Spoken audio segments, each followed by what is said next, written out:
Megastar Shakib Khan যে সময়টা থেকে স্ট্রাগল শুরু করেছিলেন তার কি কোনো প্রতিদ্বন্দ্বী ছিল না? প্রচুর প্রতিদ্বন্দ্বী ছিল। কিন্তু সেই প্রতিদ্বন্দ্বিতা করতে করতে করতে করতে বা সেই স্ট্রাগলটা করতে করতে করতে করতে আজকে এই মানুষটা বাংলাদেশের ওয়ান অ্যান্ড অনলি মেগাস্টার। কিন্তু এখন যারা বাকি স্টারেরা আছেন তারা কেন কেউ এই পজিশনটাতে আসতে পারছেন না? লাইক সিয়াম আহমেদ, আরিফিন শুভ, এছাড়াও আরো অনেকে আছেন। তারা কেন পারছেন না এই জায়গাটাতে আসতে? আমাদের এখনকার এই ভিডিওতে আলোচ্য বিষয়বস্তু এটাই যে কেন এই সময়টাতে megastar Shakib Khan one and only, কেন এই মানুষটার ধারে পাশেও আর কেউ আসতে পারছে না। হ্যালো আমার সাকিবিয়ান ভাইরা বোনেরা, চলে এলাম আরো একটা নতুন ভিডিও নিয়ে। আশা করছি তোমরা সবাই খুব ভালো আছো।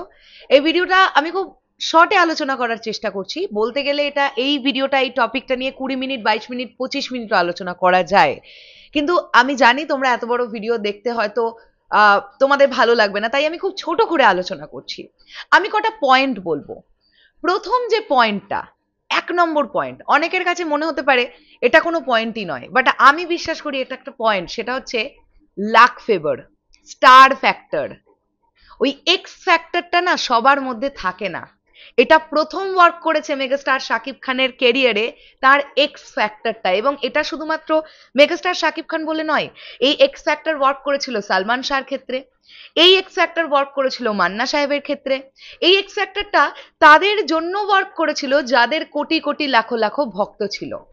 এই একই এক্স ফ্যাক্টর ওয়ার্ক করেছে শাহরুখ খানের ক্ষেত্রে, সালমান খানের ক্ষেত্রে, রজনীকান্তজির ক্ষেত্রে, আল্লু অর্জুনের ক্ষেত্রে, আরো যারা আছেন তাদের ক্ষেত্রে। প্রথমত হচ্ছে এই স্টার ফেভার করাটা ভীষণ জরুরি। আমরা ভাগ্য বলে একটা কথা বলি না, ভাগ্য যদি সাথ তোমাকে না দেয় তাহলে তুমি এগোতে পারবে না। মেগাস্টার শাকিব খানের একদিকে অত্যন্ত স্ট্রাগল, চেষ্টা, আর একদিকে হচ্ছে ভাগ্য। এই দুটো একসঙ্গে মিলে আজকে এই মানুষটা এই জায়গাটাতে অবস্থান করছেন, যেটা হয়তো বাকিদের নেই, বা লাক ফেভারটা করতে টাইম লাগছে। সেই এক্স ফ্যাক্টরটা হয়তো কোথাও গিয়ে মিসিং, যে কারণে তারা কিন্তু মেগাস্টারের জায়গাটা ধরতে বা ছুঁতে জাস্ট কোনোটাই পারছে না। দ্বিতীয় পয়েন্ট, ডেডিকেশন। বন্ধুরা, এই মানুষটা গত 26 বছর ধরে 253টা প্লাস সিনেমায় কাজ করেছেন। একটা সময় এমনও কাজ তিনি করেছেন যেগুলো হয়তো তার মন থেকে করতে ইচ্ছেই হয়নি, কিন্তু বাংলাদেশ ফিল্ম ইন্ডাস্ট্রিকে এগিয়ে নিয়ে যেতে তিনি বছরে কোনো সময় 10টা, কোনো সময় 12টা, কোনো সময় 14টা এইরকম সংখ্যক সিনেমাও এনেছেন, অভিনয় করেছেন। দিনে একটা শুটিং করেছেন, একটা সিনেমা শুটিং, বিকেলে আরেকটা সিনেমার শুটিং করেছেন, আবার রাত্রিবেলা চলে গেছেন আরো একটা অন্য সিনেমার শুটিং করতে। সেই সময় একই সঙ্গে 3-4টে সিনেমার শুটিং চলতো, নায়ক কিন্তু সেই একটাই। এখান থেকে কোন কথাটা আসছে? এখান থেকে কথাটা আসছে হচ্ছে পরিশ্রম, এখান থেকে কথাটা আসছে হচ্ছে ডেডিকেশন, যেটা কিন্তু আজকের দিনের যে কোনো স্টারেদের কাছ থেকে পাওয়াটা, আমি বলবো না পাওয়া যায় না, কিন্তু খুব বিরল, খুব বিরল। এখনকার দিনের স্টারেদের মধ্যে যে ব্যাপারটা হয়েছে, খাজনার চেয়ে বাজনা বেশি, এটা একদম ধরা পড়া যায়।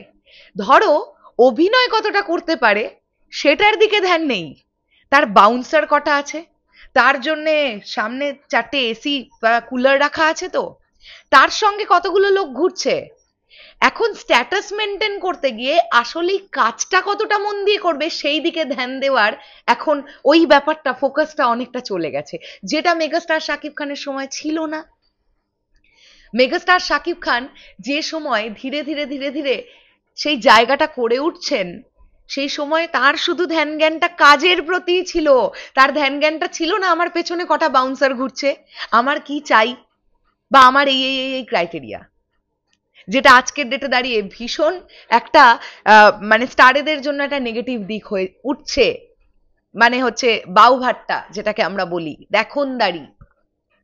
থার্ড পয়েন্ট, কিভাবে এখনকার দিনের বাংলাদেশের স্টারেরা উঠবেন? প্রডিউসাররা টাকা লগ্নি করতে ভয় পাচ্ছেন। কেন ভয় পাচ্ছেন? এখানে একটা বড় কথা আছে। দিনের পর দিন বাংলাদেশের সিনেমা হলগুলো টুকটুক টুকটুক করে বন্ধ হচ্ছে। কে চালিয়ে রাখতে পারেন এই সিনেমা হলগুলো? মেগাস্টার শাকিব খান। এই মানুষটা বছরে কটা সিনেমা করতে পারেন? এখন তিনি কিন্তু গুণগত মান বিচার করে সিনেমা করছেন। এখন কিন্তু এরকম নয় যে তার এরকম প্রয়োজন আছে যে বছরে 10টা সিনেমা করতে হবে, একদমই নয়। তিনি 3টে সিনেমা করলেই এনাফ। এবার কথাটা হচ্ছে এই 3টে সিনেমা ধরুন এলো, দুটো ঈদে দুটো সিনেমা এলো আর একটা নন ঈদে এলো, সিনেমা হলগুলো, সিঙ্গেল স্ক্রিনগুলো এই 3টে সিনেমা দিয়ে টিকে থাকা তো কমপ্লিটলি সম্ভব নয়, এটা একদম ঠিক। কিন্তু এই সিঙ্গেল স্ক্রিনগুলো এই 3টে সিনেমা দিয়েই, যদি 3টে সিনেমা ভালো হয়, এই 3টে সিনেমা দিয়ে সারা বছরের ভর্তুকি উঠিয়ে ফেলতে পারে। যদি সেটা বরবাদের মতন রেকর্ড তৈরি করা সিনেমা হতে পারে, যদি সেটা প্রিয়তমা হতে পারে, যদি সেটা তুফান হতে পারে, তাহলে সিঙ্গেল স্ক্রিনে ওয়ার্ক করলে অবশ্যই সিঙ্গেল স্ক্রিনের হল মালিকদের পক্ষে সম্ভব। এবার কথাটা হচ্ছে এখান থেকে প্রডিউসারের বিষয়টা আসছে। এই প্রডিউসাররা যারা টাকা বিনিয়োগ করবেন তাদেরকে এই মানি ব্যাক গ্যারেন্টিটা দিতে পারবে এই স্টারেরা, যে আমাকে আপনি কাস্ট করুন, আপনার সিনেমার বাজেট উঠে যাবে? দিতে পারবে না। কেন পারবে না? কারণ ওই একটাই, মেগাস্টার শাকিব খান আছেন এখনো ইন্ডাস্ট্রিতে, তিনি কাজ করছেন চুটিয়ে, আর বাংলাদেশবাসীর এই মানুষটার প্রতি একটা বিশ্বাস এসে গেছে যে এই মানুষটার সিনেমা এলে দেখতে যেতে হবে, যেটা এখনো এই স্টারদের ক্ষেত্রে কমপ্লিটলি তৈরি হয়নি। তুলনামূলকভাবে আমি বলবো কিন্তু সিয়াম আহমেদ কিছুটা হলেও এগিয়ে থাকছেন বাকিদের তুলনায়, কারণ ওই শাকিব খান। তাণ্ডব সিনেমায় সিয়াম আহমেদ যে নেগেটিভ ক্যারেক্টারটা প্লে করলেন, সেই নেগেটিভ ক্যারেক্টারটা প্লে করে সিয়াম আহমেদ ভীষণ প্রশংসিত হয়েছেন।